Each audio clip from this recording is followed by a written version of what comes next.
Vamos a hablar del celo y vamos a irlo comprendiendo poco a poco. El celo es el servidor custodio de la unidad. Esa unidad se establece en base a esa especie de elástico que sostiene la relación entre dos complementos. El celo es el custodio de la unidad y la unidad se establece en base a la dualidad complementaria, es decir, estos dos complementos que se ligan. Se pueden ligar en un momento muy estrechos, se puede ir desligando y haciéndose cada vez más extensa la distancia entre ellos y se puede romper ese elástico y en esa ruptura del elástico surge el recelo. El recelo no es ni más ni menos que un resentimiento, es decir, es un sentimiento de haber perdido ese sentimiento de unidad. Entonces se resiente uno y ese resentimiento lo conocemos con el nombre del recelo. Supongo que en algún momento alguno de ustedes ha sido también víctima de la provocación del celo o han sido ustedes en sí provocadores de celo, porque el celo, si nos fijamos, es algo bien curioso, es algo que todos lo sentimos, todos tenemos ese sentimiento de querer guardar y proteger las cosas, pero cuando protegemos las cosas, la protección tiene una dualidad bastante compleja. Por un lado estamos cuidando aquello que nos gusta porque es nuestro, porque lo queremos, porque nos significa, por alguna razón lo estamos guardando y en ese guardar no hay ningún problema porque nosotros simplemente lo cuidamos ahí guardándolo. Pero cuidarlo también implica otro riesgo, que es el de defenderlo. Imaginaos en caso de que alguien quiera venir a quitarnos aquello que queremos, aquello que nos convence, aquello que nos realiza, lo defendemos. Y en la defensa hay una agresión. Al defender las cosas te victimizas y estás preparado para enfrentar al otro o para huir del otro. Ese huir o enfrentar al otro es una actitud celosa. Pero no celosa en el sentido de unir, sino celosa en el sentido de proteger. Y al cuidarlo defendiéndolo se transforma en recelo. El recelo es una actitud defensiva, no es una actitud de cuidado o de protección, sino que es una actitud de, ok, me enfrento a aquel que me quiere quitar aquello que es mío. Eso es algo que debemos de pensar un poquito para poder comprender lo que es el celo y cómo el celo se transforma en sí solo en recelo. Cómo aquello que es una actitud de cuidado se transforma en una actitud defensiva o en una actitud de reclamar, acusar o rechazar al otro porque temo que me agreda, temo que me lo prive, temo que me lo quite, temo que me confunda o de alguna manera me desgracie. En ese sentido, el celo cuidadoso se transforma en recelo. El recelo es fruto de un exceso o de una carencia de lo normal y el recelo se descubre mediante las sensaciones que también son excesos o carencias de lo normal y sensaciones de ansiedad, que es la que surge cuando vemos que perdemos la unidad, o esa angustia porque sentimos que no podemos volver a ligarnos. Esa angustia y ansiedad son las sensaciones que nos alertan del estar en ese recelo. Luego el celo es el servidor custodio de la unidad y el recelo es esa rotura. Y cuando existe una rotura existe un dolor por eso que se ha roto. Luego el duelo siempre está detrás de aquella rotura y el celo lo que busca es impedir esa rotura, porque cuando se rompe ya se transforma en recelo. Tenemos celo emocional, celo intelectual, celo conductual, tenemos el mismo celo instintivo, el celo alimenticio, el celo de la reproducción, el celo del proteccionismo. Todas estas cosas existen y tenemos que tener control y dominio sobre ello. Un ser humano es un compuesto dual complementario, como os decía, en el que se integran de manera simbiótica el animal humano, que es el que está, y el ser humano, que es el que es. Luego ese ser y estar están ligados en el ser humano. El ser humano es un ser dual complementario y compuesto de espíritu y de alma. El espíritu podemos decir que es esa parte emisora, esa parte subjetiva, esa parte activa, emisora, creativa, y el alma es esa parte receptora, esa parte que queda ahí guardada, se puede hacer uso de ello también. En el alma está nuestra emoción, intelecto y voluntad, están esas sensaciones, esos sentimientos que guardamos, esos conocimientos que comprendemos y guardamos y esas experiencias que realizamos y guardamos. Ahora, dentro de la memoria existe un tipo de memoria que podemos llamar subconsciente, porque no es la memoria consciente ese tipo de recuerdos que tenemos ahí frente a nosotros, y es esta memoria de corto plazo que surge y que nos permite evaluar las cosas. No, esto me refiero a la memoria subconsciente, a esa memoria de datos que sí, los hemos experimentado, pero que no son importantes y los vamos relegando ahí en un rincón de la memoria, pero que en momentos donde tenemos que emitir un juicio lo utilizamos también, y en ocasiones pensamos, esto ¿de dónde viene? ¿De qué parte de mí viene este juicio que estoy haciendo cuando es evidente que debería ser lo contrario? Bueno, es lo contrario de acuerdo a la memoria actual, pero es consecuente con esa memoria adquirida, con esa capacidad o con ese recuerdo que almacenaste y que pensaste que no te servía, pero que está ahí en alguna parte de tu memoria. Entonces nosotros tenemos nuestro carácter, que es la suma de sentimientos, de experiencias, de conocimientos que tenemos, y eso lo hacemos en base a nuestra conciencia. Ahora, la conciencia tiene también un criterio, que es la suma de estas experiencias, conocimientos y sensaciones que hemos tenido, y ese criterio va forjando esa capacidad de juicio que ofrecemos a la hora de emitir una decisión, emitir un pensamiento, emitir un sentimiento. Luego tenemos que analizar estos tres aspectos dentro de nosotros: la emoción, intelecto y voluntad. Y el celo puede diversificarse en estos tres aspectos. Podemos tener un celo emocional sensible porque vemos que aquello nos gusta o no nos gusta y lo defendemos simplemente por el gusto, o aquel tipo de celo intelectual que defendemos nuestras ideas y no sabemos cómo y acabamos siendo arrogantes por la defensa vehemente de esas ideas. Ese es el celo intelectual. Y tenemos el celo también motivacional o conductual, que es aquel celo del comportamiento, de cómo nos comportamos frente a los demás. Luego, esta triple dualidad complementaria de la unidad en el carácter que tenemos los seres humanos es digna de examinar.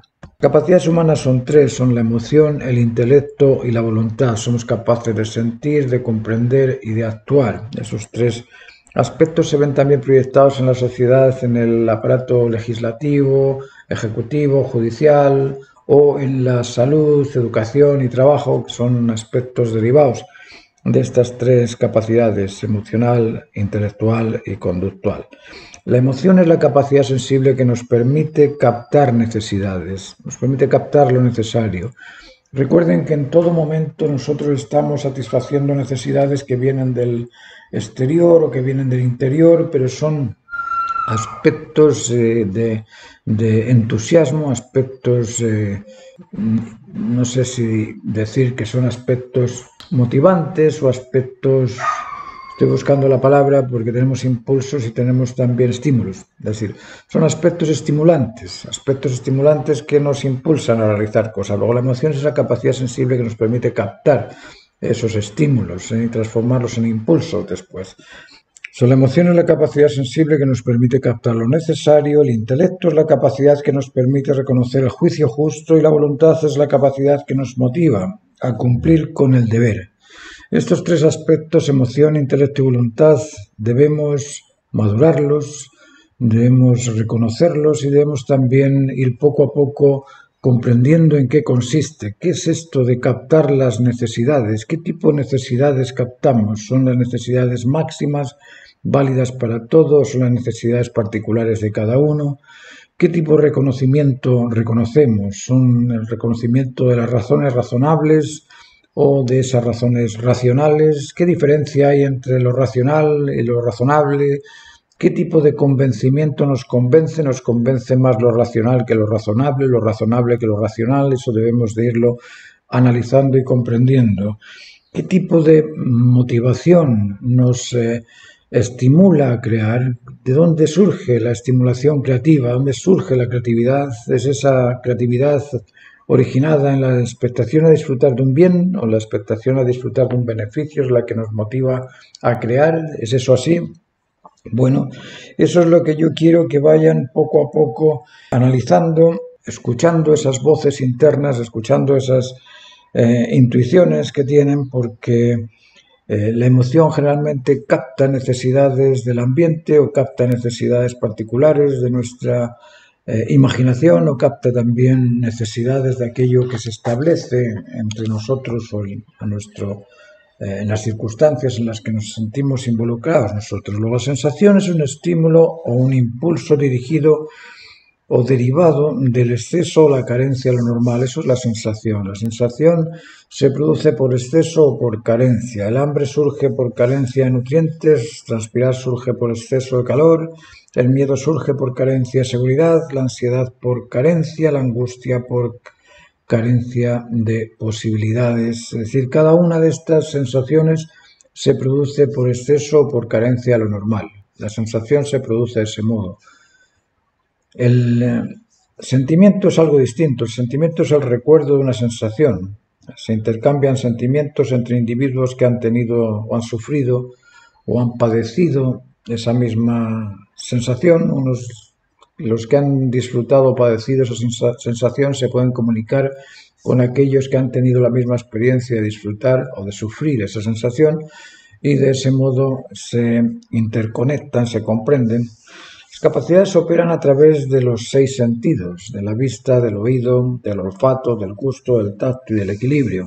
A través de todas estas manifestaciones se producen estas sensaciones. Nosotros podríamos decir que la emoción, en cierto aspecto, en primer lugar, estimula porque necesita algo. Después ese estímulo pasa a ser un aspecto neuronal, es decir, pasa al aparato nervioso, donde este aparato neuronal impulsa fuerzas, presiones, intensidades y potencias, y mediante los sentidos se conecta con el exterior, con el ambiente, y de ahí se producen sensaciones que satisfacen. Es decir, el proceso de elaboración de la satisfacción de una necesidad pasa por 6 etapas. La primera es que necesita, ahí está el estímulo. La primera necesidad surge estimulando al ser. Después esa estimulación pasa a la etapa segunda, al aspecto neuronal. La tercera es a través de los sentidos, vista, oído, olfato, gusto y tacto. Nosotros nos comunicamos con el ambiente, que es el cuarto. Después, dentro de ese ambiente, el ambiente produce en nosotros ciertas sensaciones, excesos o carencias, y el sexto aspecto es la sensación de sentirse satisfecho. Eso a nivel emocional. A nivel intelectual surgen también los 6 aspectos. Primero surge el interés, 1. Eso estimula y mediante el impulso de las neuronas, 2. Nosotros a través de los sentidos, 3. Nos comunicamos con el ambiente, 4. Ahí del ambiente, el ambiente tiene un aspecto lectivo, es decir, existe información en todas cosas, entonces de ahí adquirimos conocimiento, y ese conocimiento es el quinto aspecto y nos convence, el sexto aspecto. Lo mismo pasa con la voluntad. En la voluntad también tenemos la expectación como el primer estímulo, que nos impulsa a través del aparato neuronal, que después de eso, a través de los sentidos, 3, nos comunicamos con el ambiente, 4, y de ese ambiente nos produce un bienestar, 5, y se cumple ese proceso, 6. Estos aspectos se van dando tanto en la emoción como en el intelecto como en la voluntad. Luego, el intelecto opera mediante la inteligencia y reconoce conocimiento a través de ella. El conocimiento es información reconocida, y para reconocerla es necesario conocerlo previamente. Cuando hablamos de reconocer, estamos diciendo que vuelvo otra vez a conocer, es decir, ya lo sabía. Luego, el intelecto recibe del ambiente conocimiento que almacena en la memoria, y ese es nuestro conocimiento a priori, del que hablaba Kant. Kant nos decía que tenemos un conocimiento a priori y un conocimiento a posteriori, y cuando coinciden estos dos conocimientos se reconocen. Bueno, de esa forma, la inteligencia podemos decir que es la habilidad de comparar, la habilidad de comparar y de inferir conocimiento también. Infiere conocimiento mediante la inducción, la deducción y el discernimiento entre ambas. La deducción, la inducción y el discernimiento permiten, a través del conocimiento almacenado en la memoria, permite el concordar aquello que se observa a través de los sentidos. Y si yo, antes de conocer el color rojo, alguien me ha dicho que ese color se llama rojo. Yo cuando veo el color rojo fuera lo concuerdo con el criterio del rojo y me convence, porque claro, yo tengo en mi criterio la noción del rojo para poder procesar, analizar y comparar y finalmente evaluar que eso es en sí el rojo. Esa es lo que infiere la inteligencia. Luego, la inteligencia lo que busca es similitud, concordia, correspondencia, correlatividad, y de esa forma nos surge la razón. Ahora, esa razón puede ser racional para uno solo o puede ser razonable para todos. Aquello que es convincente para todos también lógicamente va a ser racional, pero aquello que es racional no necesariamente es convincente para todos. Luego tenemos que buscar siempre aquella razón justa, que es inmutable, que es inmanente, que es constante y que es absoluta. La razón absoluta es invariable y eso es lo que debemos perseguir para ser sinceros. El sincero es aquel que reconoce la razón justa. Y en ese decir la razón justa se hace sincero. ¿Por qué? Porque esa razón justa es verdad. Y como es verdad, porque es siempre y para todos válida, al ser por todos convincente o por todos reconocida, decimos que estamos en la razón. Aquí es necesario explicar que la razón justa es aquella que justifica su porqué y su para qué. Es decir, todo acto se debe a la razón que lo justifica necesario. Y esa razón que lo justifica necesario es la razón que justifica su porqué y su para qué. Cuando sabemos el porqué y el para qué del qué, comprendemos la existencia del qué. Pero si no comprendemos el porqué y el para qué del qué, el qué pasa a ser simplemente un objeto observado. Intelectual es un término que se ha utilizado para designar a aquel que acumula cantidad de conocimiento y no debemos de confundir la cantidad con la calidad.